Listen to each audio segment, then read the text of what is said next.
I've been thinking about something that keeps on coming up for me. I talk to a lot of agents who are clearly putting in the effort.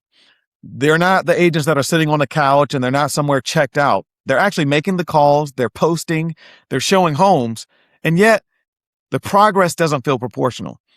That disconnect is so frustrating for them and for me, especially when you feel like you're doing everything you're supposed to be doing.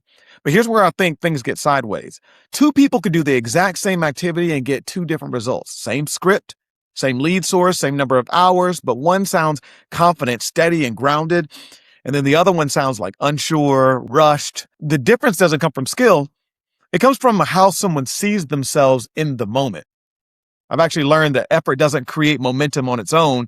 Identity does. If you're still operating from a place of, I hope this works, or man, I'm just trying to figure this thing out, that energy keeps on showing up in your voice and your timing and your body language. And people feel it, they just can't name it. But when you see yourself as someone who solves problems and leads conversations, those same actions land differently. Everything is just different, even from the inside out. Another thing I notice is how quickly people give their mornings away.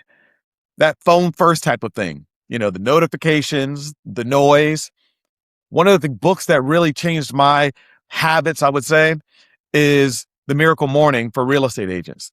That book really helps you to understand how to start and how to finish, getting you grounded in the things not only that you say to yourself, but how you start your mornings, how you show up more intentionally. Because when you start with this phone first type of thing, by the time your real work starts, your nervous system is fried.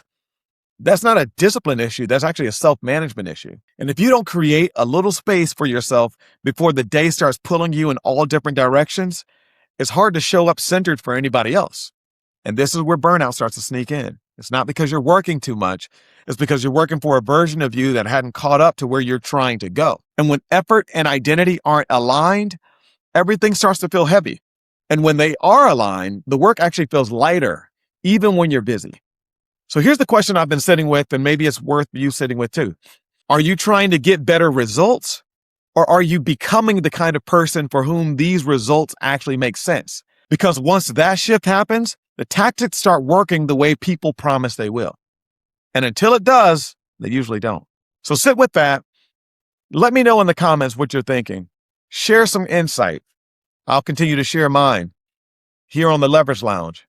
I'm Mike Collier, and we'll see you real soon.